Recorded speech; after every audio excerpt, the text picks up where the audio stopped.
Baik, salam sejahtera bagi kita semua untuk anak-anak kami kelas 12 IPA dan IPS.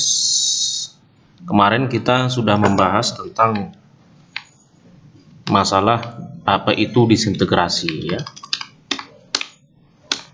Ya, ini dia. Perjuangan menghadapi ancaman disintegrasi bangsa. Kemarin juga sudah Bapak jelaskan apa-apa saja kira-kira yang terjadi setelah kita merdeka. Itu waktu pertemuan kita pertama.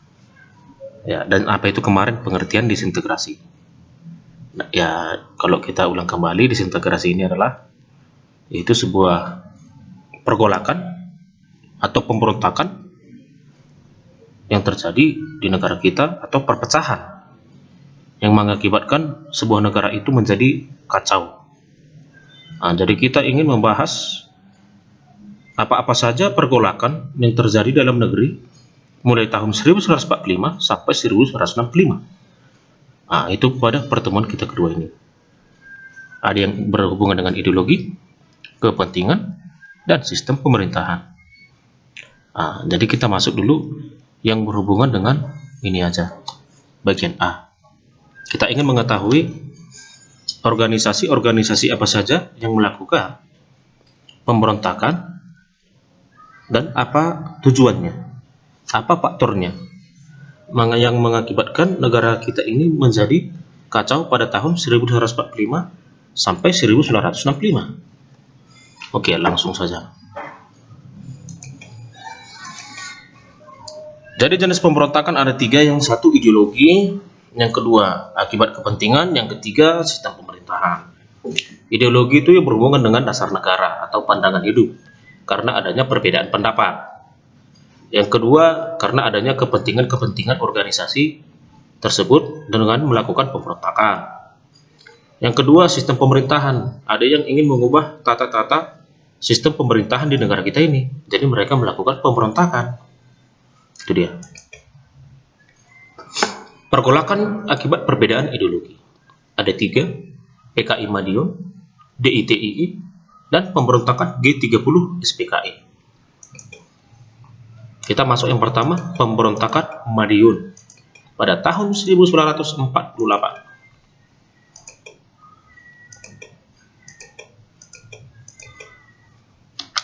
Ya. Jadi pada tanggal 18 September 1948 PKI memberontak. PKI membentuk Front Nasional. Lalu Presiden Soekarno meminta rakyat memilih Republik Indonesia atau PKI. Pemerintah melancarkan operasi militer di Madiun. Nah, apa kira-kira latar belakangnya ini? Maka bisa mereka melakukan pemberontakan. Ya, tokoh utama dalam pemberontakan ini Amir Syarifudin dan Musso. Latar belakangnya mereka melakukan pemberontakan. Mereka ingin mengubah negara Indonesia yang berideologikan komunis. Tahu paham komunis kan? Itu juga sudah kita pelajari materi-materi sebelumnya waktu kelas 11. Ya, komunis atau istilahnya paham sosialisme. Karena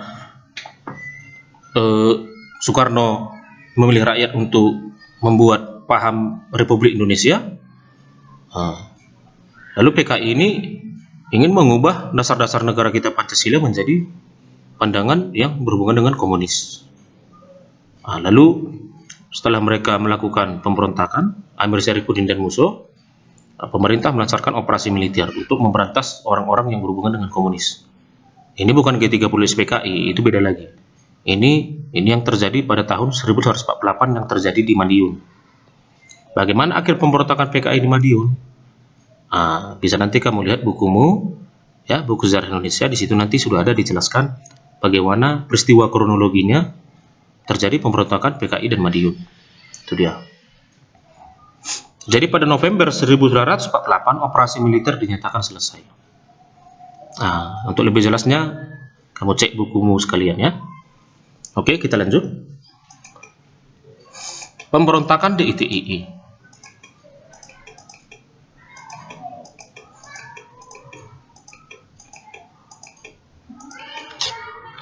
Ya. Jadi pemberontakan DITII dipimpin oleh SM Kartosuwiryo, ya.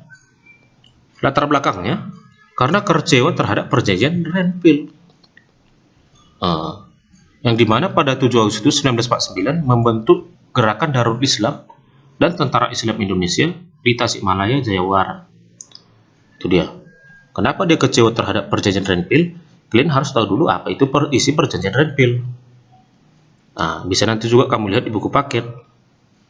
Karena dia tidak setuju dengan perjanjian Renville ini, maka bangsa Indonesia, maka si SM Kartosuwiryo ini, melakukan sebuah pemberontakan dan membentuk DI dan TII, Gerakan dan Tentara. Nah, yang dimana juga SM Kartosuwiryo ingin membuat negara Indonesia berideologikan agama Islam, atau ingin mengubah Undang-Undang Dasar menjadi ideologi Islam, seperti itu. Lalu perkembangannya, DITI menyebar ke berbagai daerah dengan cepat. Beberapa daerah yang menjadi basis pemberontakan DITI yaitu Jawa Tengah, Sulawesi Selatan, Kalimantan Selatan, dan Aceh. Jadi penumpasannya dilakukan oleh pemerintah. Untuk menumpas pemberontakan DITI, pemerintah melakukan sejumlah operasi militer dengan cara damai. Dalam arti, dicarilah kira-kira solusinya. Kenapa kamu berbuat seperti itu? Padahal negara kita sudah merdeka. Meskipun pada waktu itu di sini kita masih diserang oleh orang Belanda atau pasukan Nika. Maka dari itu pemberontakan terjadi baik dalam negeri maupun di luar negeri, atau yang berasal dari luar negeri maupun dari dalam negeri sendiri. Lalu masuk kita pemberontakan G30 SPKI.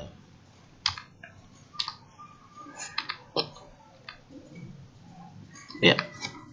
Jadi pemberontakan G30 SPKI jalannya latar belakangnya persaingan antara PKI dan Angkatan Darat dalam percaturan politik di Indonesia. Jadi ini PKI dan Angkatan Darat ada dulu bisa dikatakan perselisihan antara mereka dua. Ya.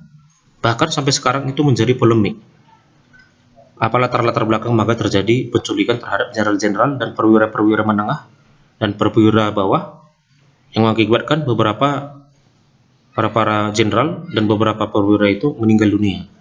Bahkan dimasukkan ke lubang buaya, sumur. Lalu jalannya pemberontakan pada 30 September 1965, pasukan PKI di bawah pimpinan Letnan Kolonel Untung Sutopo menculik dan membunuh sejumlah petinggi Angkatan Darat anti komunis.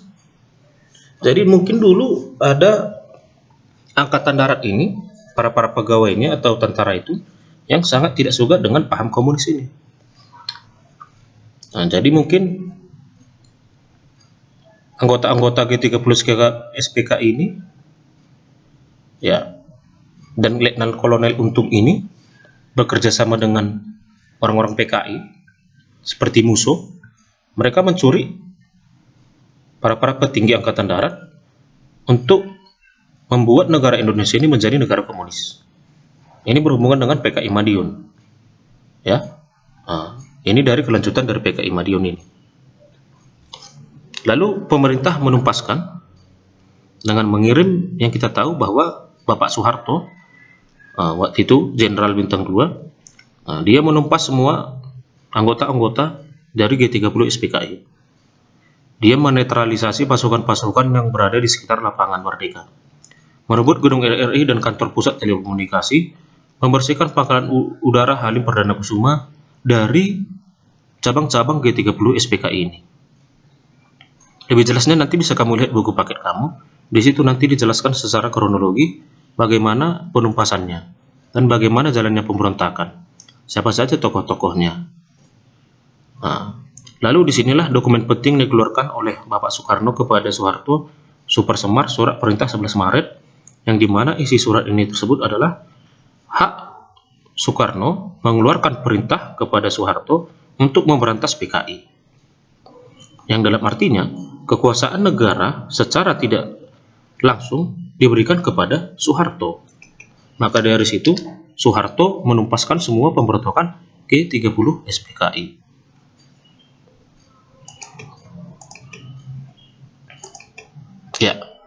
Inilah kira-kira korban dari G30 SPKI, yaitu Bapak Letjen Ahmad Yani, Maijen R. Suprapto, Maijen Harjono, Brigjen Sotojo, Brigjen DI Panjaitan, Maijen S. Parman, yaitu PA Tendean.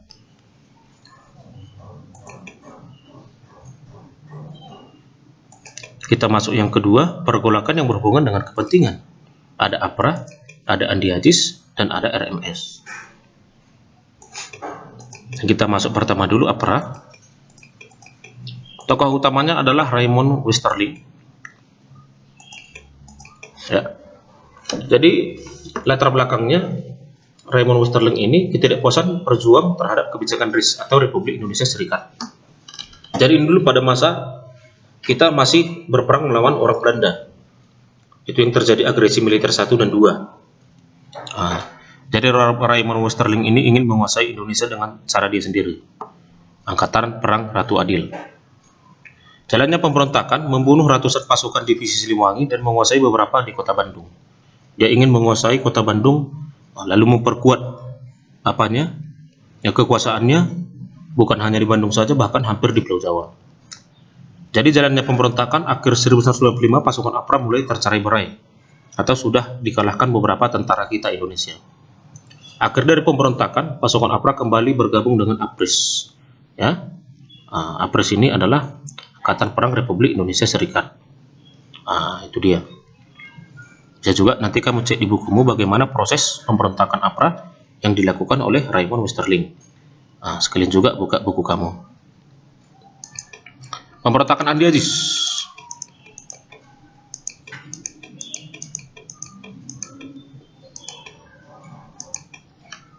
Jadi pemberontakan Andi Aziz ini pada Desember 1949 pembentukan Angkatan Perang Republik Indonesia Serikat atau APRIS.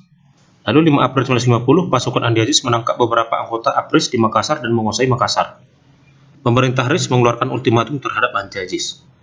Kenapa dia memberontak? Karena dia tidak senang bahwa APRIS ini dibentuk. Jadi Andi Aziz ini mengultimatum pemerintah yang isinya dalam waktu 4x24 jam Andi Aziz harus melaporkan kepada pemerintah RIS di Jakarta.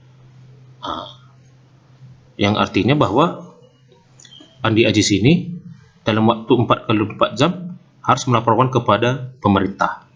Kalau tidak, dia akan ditangkap secara paksa atau ditembak mati.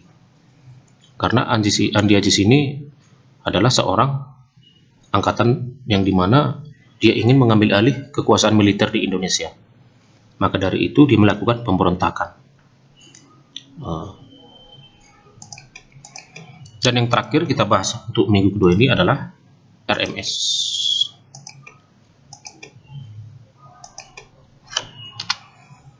Jadi pemberontakan RMS atau Republik Maluku Selatan, yaitu di mana kebijakan pemerintah negara Indonesia wilayah timur yang berupaya membubarkan negara-negara bagian dan menyatukan dalam NKRI. Pada 25 April 1950, para anggota RMS memproklamasikan berdirinya Republik Maluku Selatan. Jadi mereka tidak mau bergabung dengan Indonesia. Mereka mau menang sendiri seperti itu. Dalam arti mau merdeka sendiri. Jadi RMS ini didukung oleh Belanda dan tentara Kenil di Ambon. Ya, jadi bisa dikatakan orang-orang Maluku dipengaruhi oleh orang-orang Belanda. Jadi pemerintah Indonesia menempuh cara damai dan operasi militer. Bisa nanti kamu lihat di buku bagaimana cara-cara mereka untuk menyelesaikan masalah ini dengan cara damai dan juga operasi militer. Di situ juga nanti akan dijelaskan. Ya, pemimpinnya adalah CRS Soumokil, memimpin pemberontakan RMS. Ini orangnya. Ya. Jadi materi kita untuk minggu kedua tentang sejarah Indonesia sampai di sini saja. Ya. Tugas kamu dulu meringkas buku paketmu. Ya. Kamu cicil bab 1. Tidak usah dikumpul nanti setelah kita selesaikan materi kita bab 1. Tunggu aja perintah dari Bapak kapan dikumpul, nanti Bapak akan konfirmasikan melalui WA. Ya, ingat. Jadi salam sehat bagi kita semua, salam sejahtera, ingat protokol kesehatan, cuci tangan, pakai masker kalau keluar, jangan berkumpul-kumpul, nanti kamu kena corona. Kalau kamu nanti kena corona bahaya kan. Udah pula nanti kita repot semua. Makanya harus rajin mandi, jangan malas mandi ya. Oke, sampai itu aja pertemuan kita. Terima kasih.